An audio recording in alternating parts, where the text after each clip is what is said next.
Good evening, everybody. This is Robin with another edition of Horror Pop After Midnight, and it's New Year's Eve, and I hope everybody's going to have a great 2024. I know I am. And my guest tonight is filmmakers Mike Fox and David J. Paul. How's it going, guys? Good to be on the show. Hey, Absolutely, thanks. Now, tell me about this indie horror film you guys are working on. Go for it, David. Oh, well, thank you, Mike. All right, so this movie, I thought about, I'm a big horror fan, right? And I have a lot of favorite movies that I watch over the years. And I just came upon something one day where I thought it would be pretty cool how we could create a horror film that is really pretty original. It's never before done.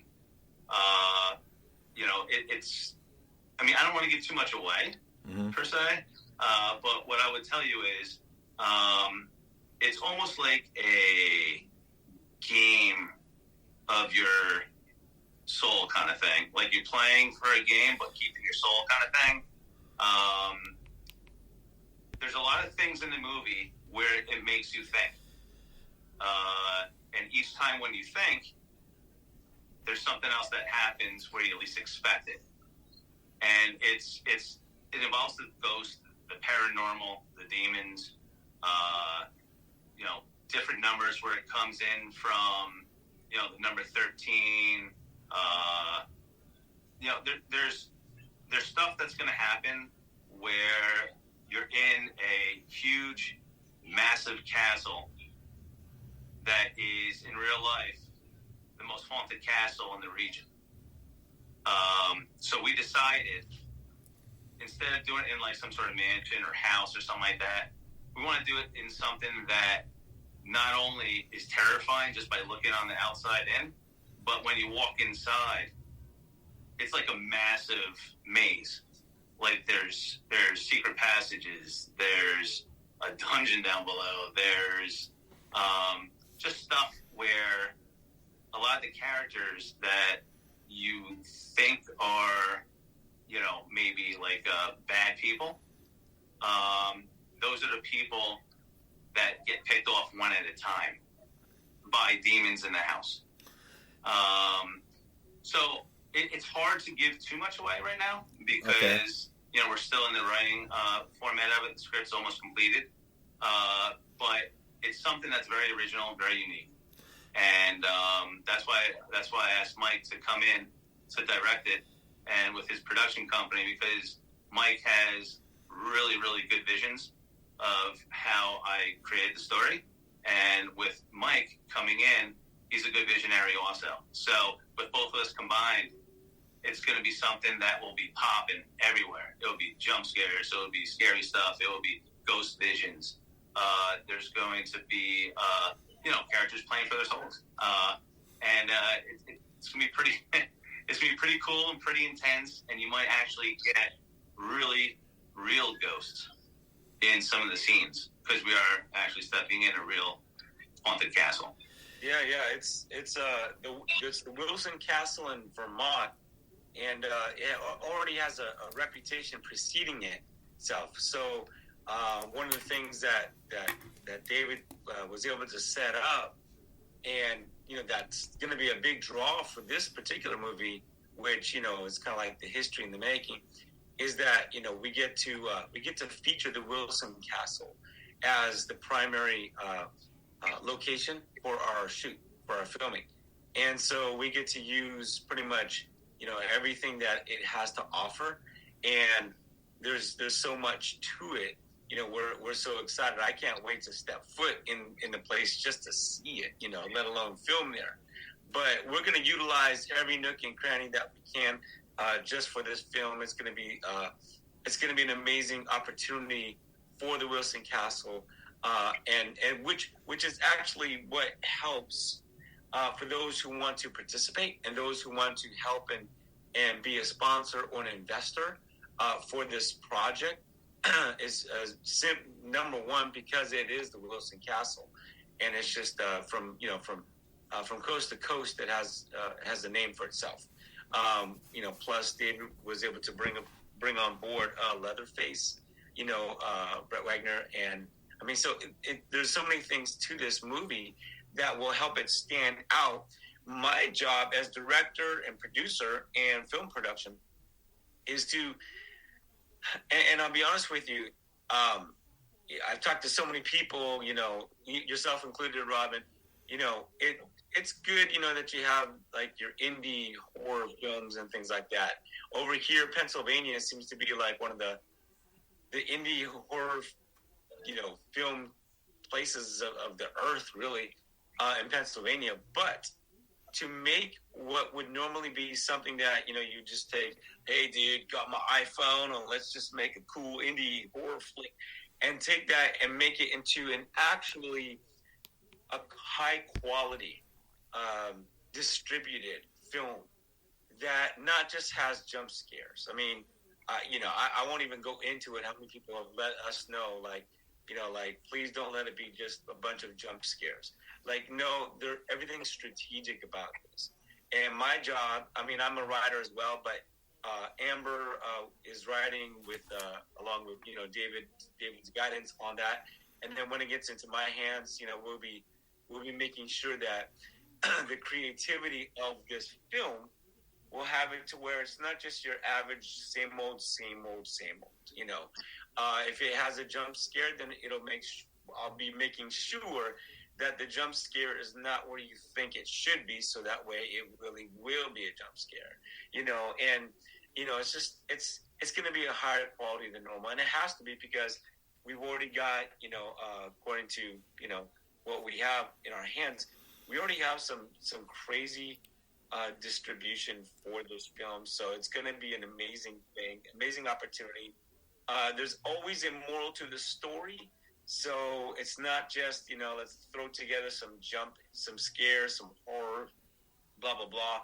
But there's always twists and turns, plot twists, and then a moral to the story. And then, of course, as, David has already kind of prepared this to be, it may not be the end, so, you have to wait and see. So it's going to be awesome. It's going to be an amazing opportunity. And a paranormal community is already kind of, super, super stoked and excited about this.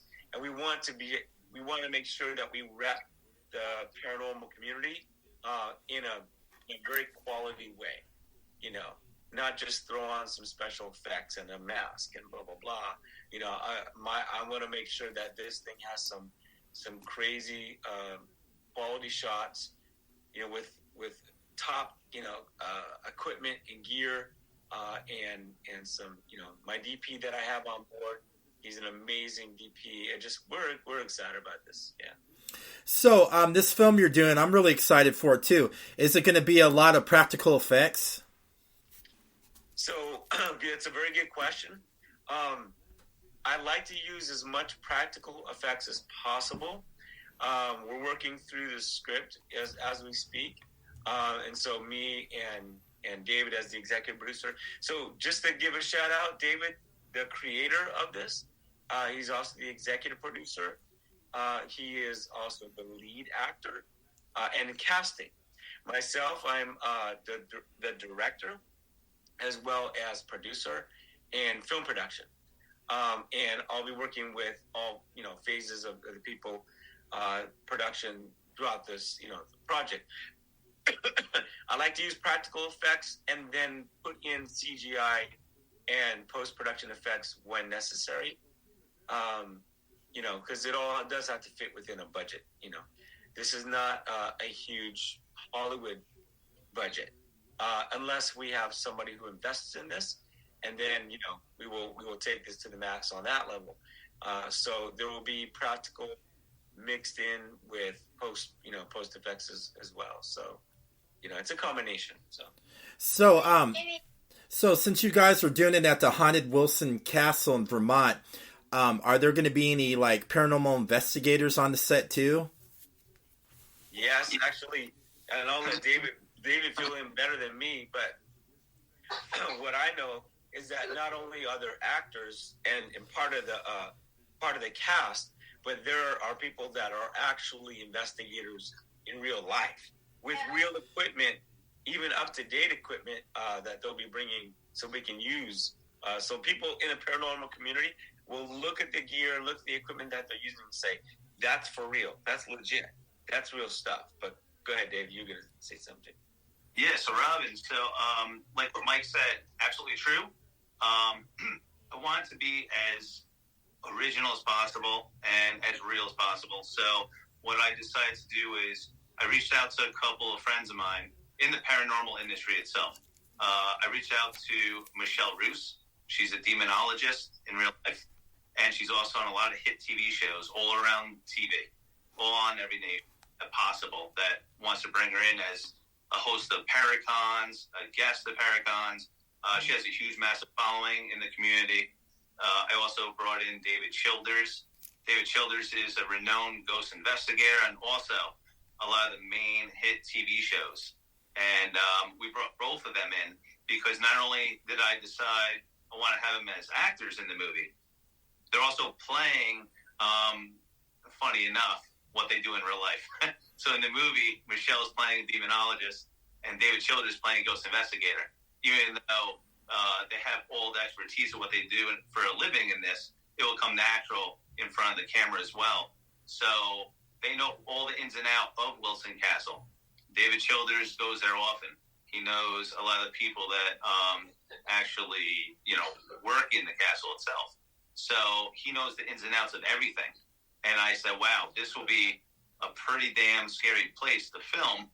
If there's like 36 rooms in the castle that we have all to our availability, which Mike is going to be a genius to, pop in as many rooms as possible so people also could get a little feel of, I heard about the castle. I know it's really haunted. I know people can't stay more than a night in this place. Now Mike, with his creativity, is we're going to open up a lot of the rooms in the castle so people can really see what's really going on in there as well. So through our eyes, you guys get to see what's really there too. And that's why we brought those two guys in as well, to make it really original.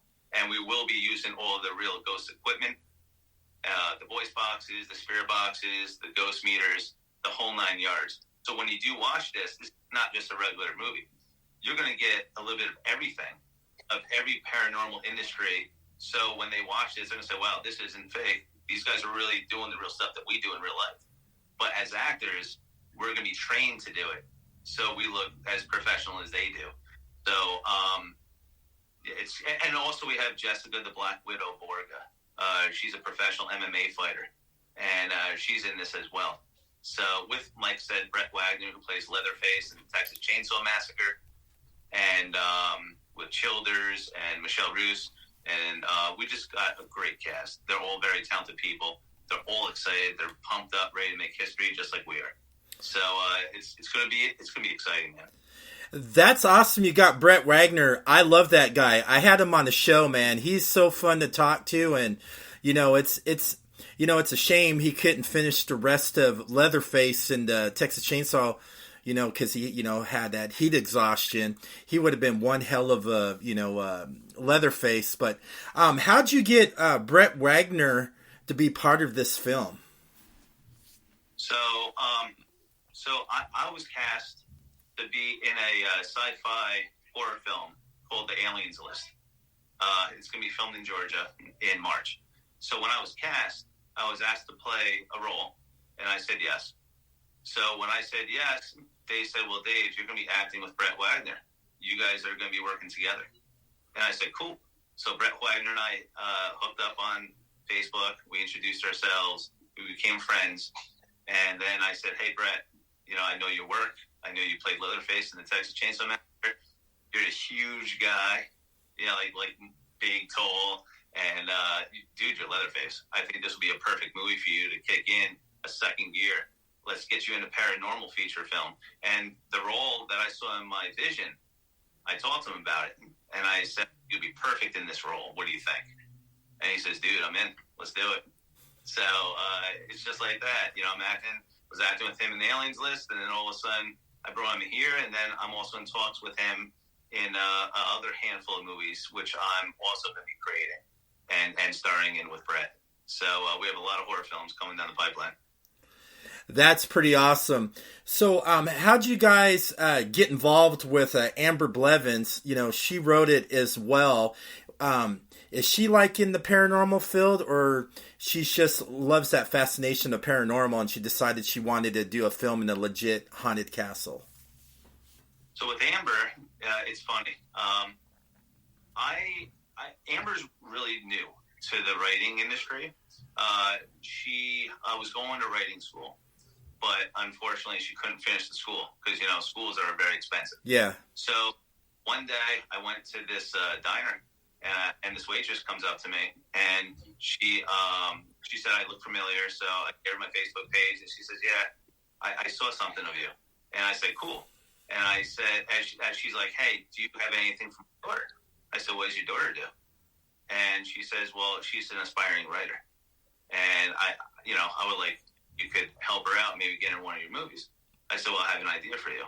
I said, I have a creativity mind of a paranormal film, which I would like to talk to her about and see if she's up to the challenge. And she says, hell yeah, I love the paranormal stuff. But I never had the opportunity, or no one gave me the chance to write an actual feature. I said, I would love to give you this chance. I always like to give people chances. So, I just talked to her one day. We started, talking about the vision of what I have for the story. And she's writing everything down in a notebook. And then from that notebook, she was really, really paying attention to what I was saying. And she saw the whole entire vision, what I was talking about. So she says, all the stuff I wrote in this book, when I get it on script, it's going to be a lot of pages. And I said, perfect, that's what I want. I want at least 120 pages or so. And she says, I'm on it. So that's how, it was just a fluke kind of thing, how I met Amber. And now I'm taking her on to this project. And it's already the first project for her that's going to be a massive one. And she's up to the challenge. She's doing really well. That's pretty awesome. So, Mike, you haven't been into the castle yet. So, David, have you been in the castle yet or not? I have not been in the castle yet, but I did a lot of research. I watched a lot of Sam and Colby of their YouTube channel. They were in the castle. Just by watching their show gave me more ideas and more like, okay, this is what to expect. This is what's going to possibly happen. Because when they did their show, they gave a lot of insight about the castle. And then I talked to Dave Childers about it. I did my own research about it. And I know for a fact this castle has 7 spirits in it. They're all good spirit. But there's a black entity that's in there that's trying to keep them at bay. So I'm really fascinated to find out what this is. So they said when you film there, we're the only production company team that's going to be filming a feature film in here more than what anyone's ever lasted. So when we're there for almost a week and a half to 2 weeks, we're guaranteed to have definitely at least a lot of handful guests that we didn't expect to come. So they said just be on your lookout, and they'll be popping up. They're tricksters, a lot of them. So a lot of times when we're filming, and like what Mike knows, we're going to catch a lot of stuff when we least expect it. So hopefully, they're here and they're going to love what we do because we're actually guests in their house. So it's going to be one hell of a ride. I guess instead of whale, you go whale watching, hoping to catch a whale, see a whale. This is kind of like ghoul haunting, So sure things will happen, and we'll be sure to have a secondary camera, at hand there. So this is going to be fun. It's going to be an experience for everyone, but it's going to be an experience that we're putting together to make a fantastic film. I mean, think about like Megan. Megan is, they consider it horror, even though I don't consider it horror. It's more of a thriller. But they did everything strategically with Megan. They didn't even show pretty much the actual, like gore of anything, really. They just show like off-camera stuff. They were very strategic about it, and they made it to where it actually opened up for more audiences. So we have to be very careful and strategic on what we just throw out there from language to the gore, and make it a higher quality. But if you think about what Megan did, they had like a $12.5 million budget, and they've made over $200 million worldwide, because they were very strategic on their marketing. They're very tight. They had a tight ship, and they used what they had to explode it and to market it in a proper way, just like Blair Witch. That's a testimony for so many people. Just a small handful of dollars, 107,000 or whatever, 6-minute teaser, and then it blew up to over $1 million investment, and then of course it became a worldwide cult phenomena, and so we definitely want to make this into something where we're proud of it. The actors, the cast, the crew are proud of it, but the paranormal community and Wilson Castle can be proud of it as well, and those that are involved. So, and the investors and everybody. So this is going to be a fun time for real. So since you were mentioning like the Blair Witch Project, everything paranormal, you also have to put in Paranormal Activity. The guys who created the original one didn't have that much money, and then that exploded as well. Yeah, they I think they had like 100 and something thousand to create a 6-minute teaser, and they just came up, I think over a table of talking about it and just putting something together. They didn't have any effects really to put in there, and then of course with the budget they had a lot to work with after that. We are going to be as creative as possible to use what we have. And again, I'm just throwing this out there as the director. If anybody wants to participate and be a part of this amazing opportunity, let us know. Myself, David. I'm sure at the end, you'll catch our contact information. But we will be utilizing as much as we can to make this as scary, cool, creepy, and everything. Especially with the Wilson Castle. We don't want just a hallway. We want, a Dutch angle of the hallway. We want to get those shots in there to make it really, really cool. So, yeah. So once you guys start filming it and get it going, are you guys going to pass it around the film festival circuit and then eventually show it at the theater? And I know you guys are getting a lot of distributors interested in you. So will this be like in a festival circuit too? Probably not. And the reason is because David has already been able to set up a specific distributor. Usually if you have a distributor, it's going to be up to them whether they allow you to put it out there in the film festival. So you can either put it in the film festival and then it goes to a streaming or distribution, or if you have it in a distribution, then they allow certain festivals according to their parameters, because it's going to be legally like in their hands, in a certain way. And for it to be in the festival circuit means that, nobody can charge anything per se. So, so you can either do one or the other. And so since we already have, from what David has already set up, since we already have distribution, basically from my understanding, is it's actually going to go overseas first and do a theatrical release in multiple theaters, and then come back towards the U.S., and then it could be either, I think, theatrical or streaming, and that's going to be amazing. It's going to be, that's a crazy opportunity right there. So we're excited about that. I'd much rather to go in the theaters than just go through festival circuits, any day. Yeah, since it's going to go over across the pond and over in Europe. Those guys are lucky. They always get to see all the good stuff first before anything comes over to the States. That just makes me jealous. And it's like that all the time, But that also shows the legitimacy of this film, is because that's the normal circuit of how it works. Goes overseas, and then domestic, and I'm hoping, I'm not sure how that's going to work locally, if we get any theatrical release locally, but it will show already a legitimacy of growth overseas and then come back in here. So it's going to be very cool. It's going to be an opportunity for so many people, just to be proud of. I think so too.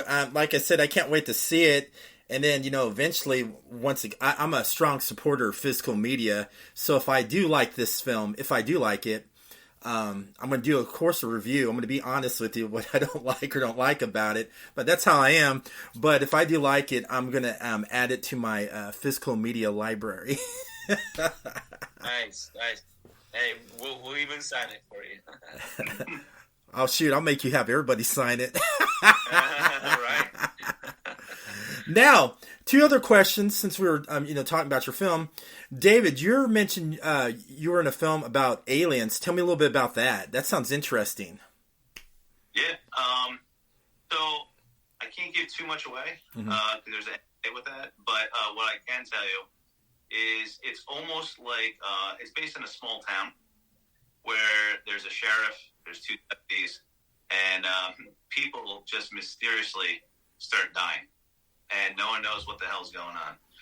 And they think it's a conspiracy, and then things are building up. And you find out, little by little, people are actually thinking it could be something dealing with aliens. Like an alien invasion in a small town, small, quiet, private town. And it's pretty much like a whodunit type movie.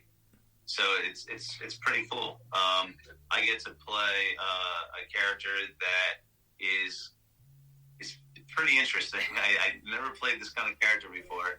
I'm always used to playing, as Mike knows, and now you're going to know. In the industry, I always play more like the villain type guy. I've been doing it for quite some time. And then I'm just known for it. It just comes natural. And with this movie, I'm actually not a villain this time. So it's kind of like in a different element that I have to prepare for because I'm so used to playing the bad guy all the time. But I am acting with a couple of... There's like 10 or 11 A-list celebrities in Hollywood. There's some in particular. There's Wee Man from the Jackass movies with Johnny Knoxville. So he's in it. I believe Angel Salazar's in it, who played Chi-Chi Scarface, alongside Al Pacino. And there's definitely a handful of others that they're going to make announcements. One brand new announcement every month of new Hollywood celebrities that are involved. And I'm just excited to play with them. I'm excited to act with them. I'm excited to be in the same scenes with them. And this is another movie where I can raise up the bar to show people what I can do. Awesome. Mike, let's talk about your film you're working on. I've been sharing the hell out of it, and it's starring your daughter, and I can't wait to see it. So how far along are you in shooting that, and then how long will you guys going to wrap it up? Yeah, we're close to wrapping it up. It's still currently a film short, even though it's kind of a film medium. Unless we can find investors to help it, and we'll make it a feature in a heartbeat. And it's like extremely cinematic, high intensity. I mean, we've had like a number of stunt and fight choreographers along the way. Again, like I said, we just had the actors come last week from London, UK, to be on it, and just to be on the film in production. So we just filmed the interrogation scene. We only have a few more shots and coverage and B-roll really to film to wrap up the film short.